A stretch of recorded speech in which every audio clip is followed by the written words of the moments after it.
내가 이 모든 말씀대로 유다의 왕 시드기에게 전하여 이르되 왕과 백성은 바벨론의 왕의 멍에를 목에 메고 그와 그의 백성을 섬기소서.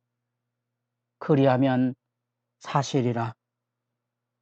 새벽을 깨우는 거룩한 기도자 여러분, 주의 말씀을 분별하며 우리 시대의 여기 어떻게 살아야 돼야 그 믿음의 진실을 지킬 수 있을지 여러분의 기도가 복 있기를 바랍니다.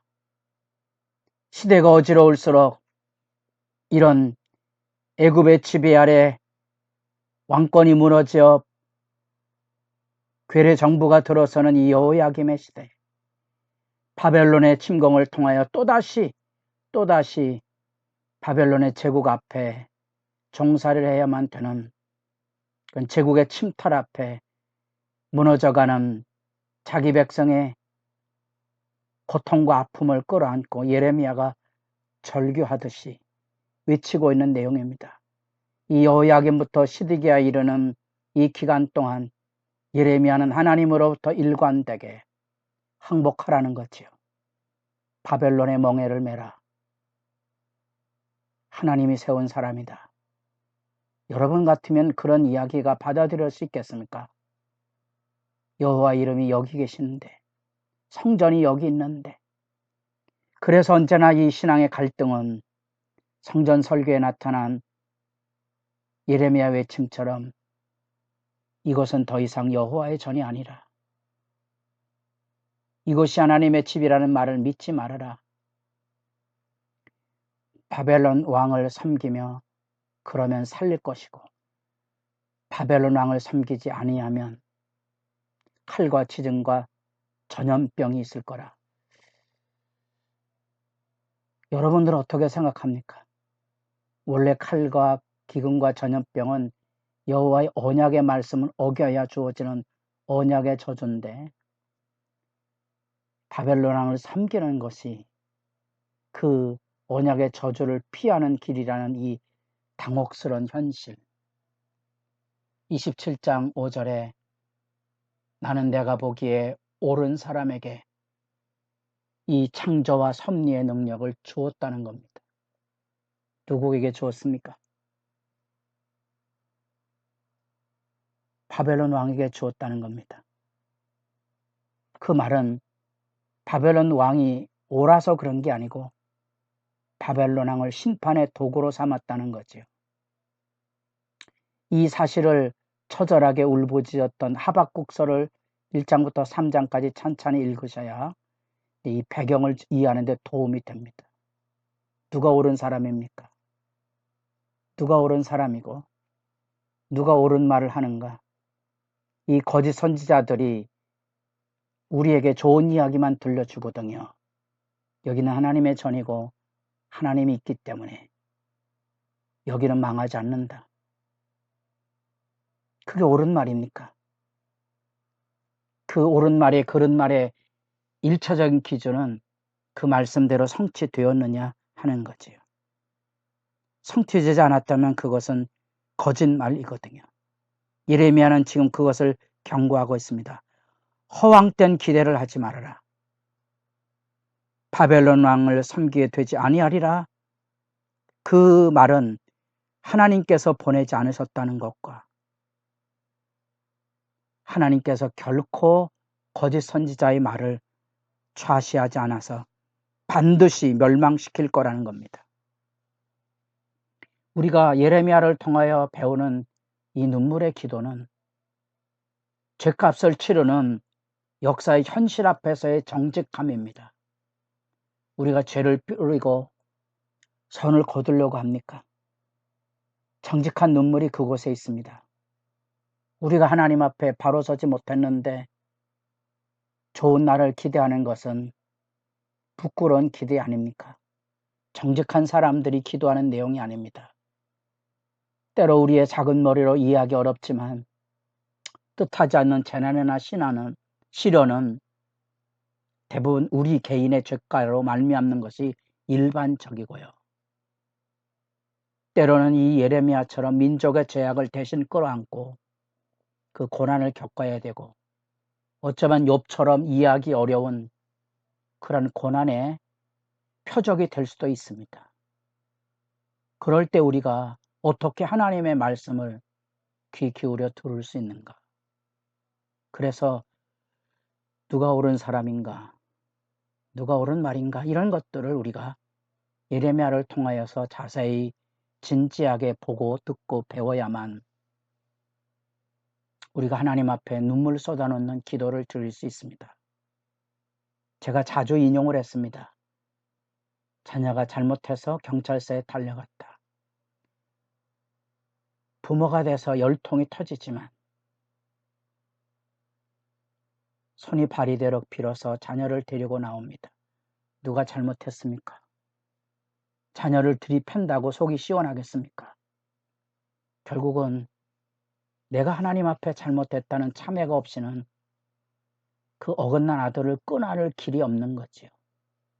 그 어긋난 아들을 돌이키게 하는 방법은 내가 하나님 앞에 거꾸러져 눈물의 기도를 하는 것 외에는 다른 방법이 없지 않습니까? 예레미야의 기도는 이런 정직함에 대한 얘기입니다.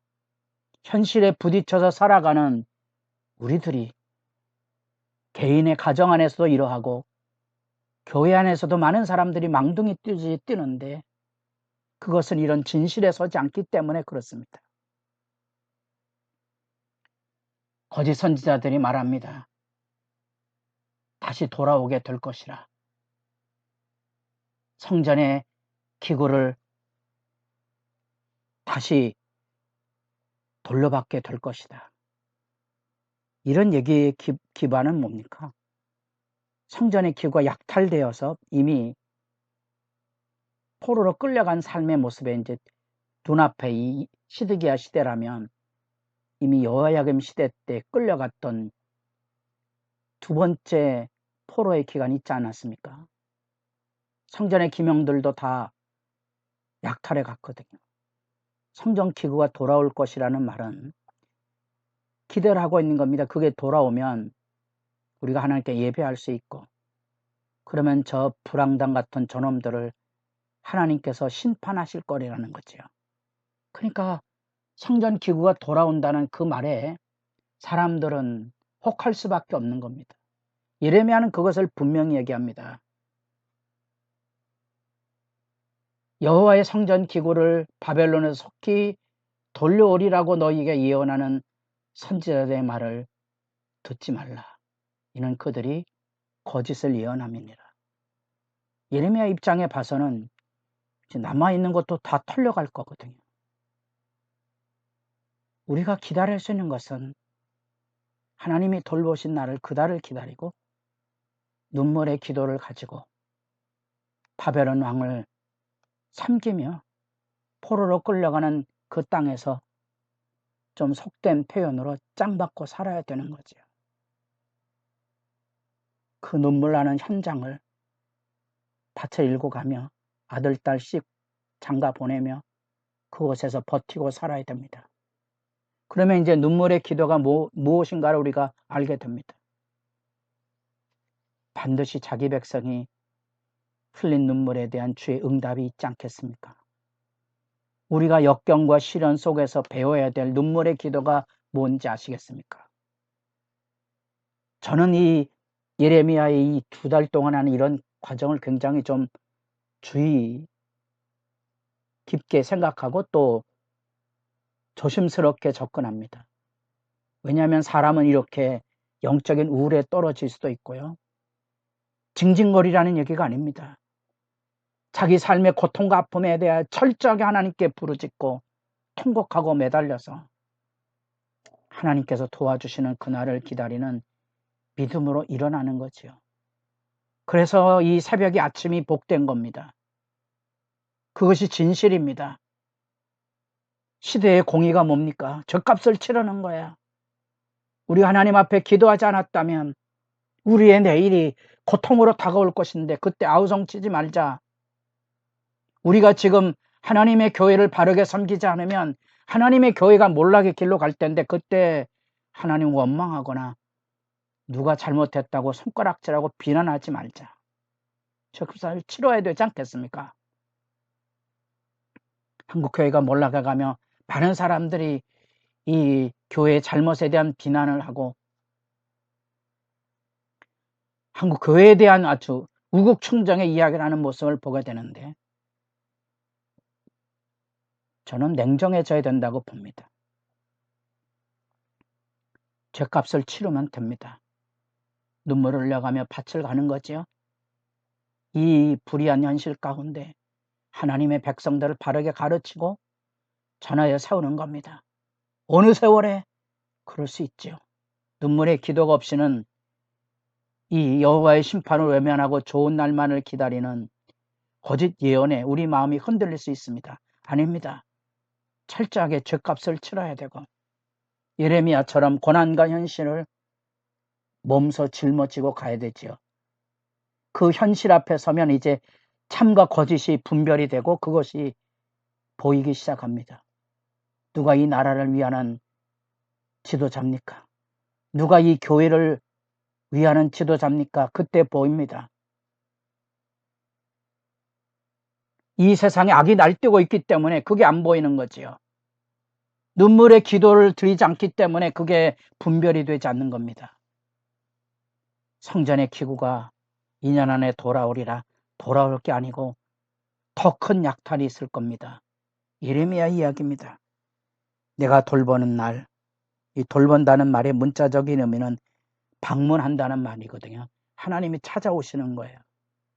하나님이 찾아오실 때 죄값을 치러가며 눈물을 흘리며 그 나라를 그 회복을 기다리는 이들에게 하나님께서 은혜를 주실 것, 우리에게 가슴 벅찬 영광의 소망이 거기에 있습니다. 어쩌면 그것이 70년이라는 정해진 긴 세월을 겪어야만 될 수도 있습니다.